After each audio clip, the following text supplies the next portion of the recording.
Hello, good afternoon. My name is Sidney Yankson. I'm the CEO of GCP Solar, and we are an importer and distributor of handheld solar light bulbs. The main thesis of our business is that we want to replace the candles and kerosene that are used in most African villages that are off the grid. According to the size of the market, it's about 400 million people in total in all of Africa. And in the time that I give this presentation, there'll be 114 people born with no access to electricity. And of course, that electricity is going to be used for churches, schools, hospitals, education and learning. So it's a pretty critical thing.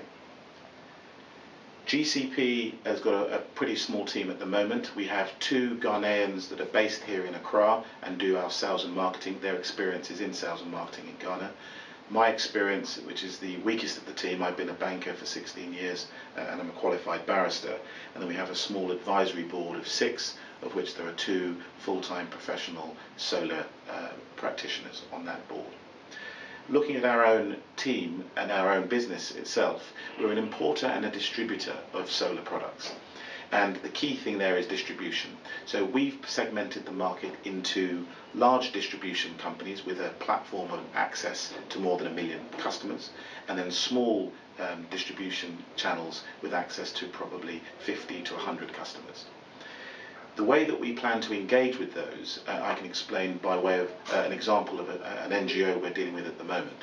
They look after 600,000 women who do farming in rural areas in the north of Ghana, and we are planning to supply that NGO with our solar light bulbs so that the women themselves, when dealing with snakes or walking home in the dark, can actually see where they're going. And our business model allows us to be flexible and nimble with the way that we engage with our partners. We currently have 5 distributors, both industrial, retail and commercial here in Ghana. And in terms of our market presence, there are 5.7 million people off the grid in Ghana alone. There are some 25 to 30,000 solar light bulbs distributed into that network. So the market is quite large, and I'll deal with the competition after I've dealt with our economics. So in this round, we're raising $750,000 US.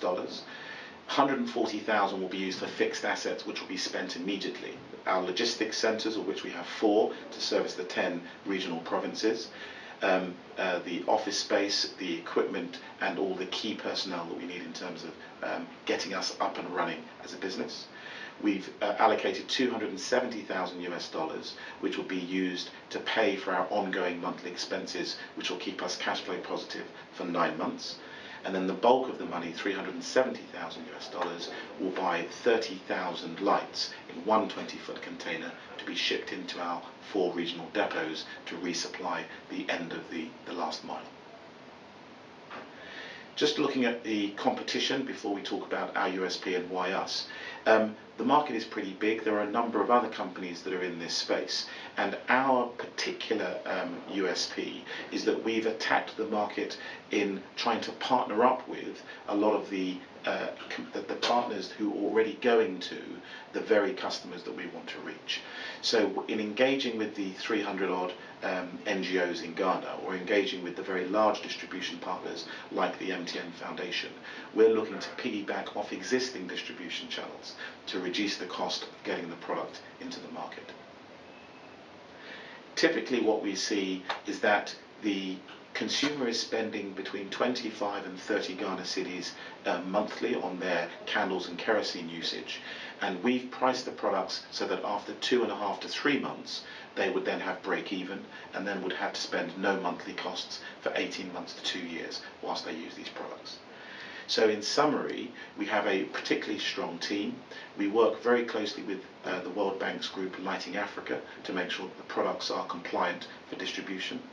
And we want to make sure that our investors can invest at this round in the region of $160 US per share and looking to return $214 US a share within 3 years. So giving them some substantial economic returns as well as the feel-good factor of making money while saving the planet.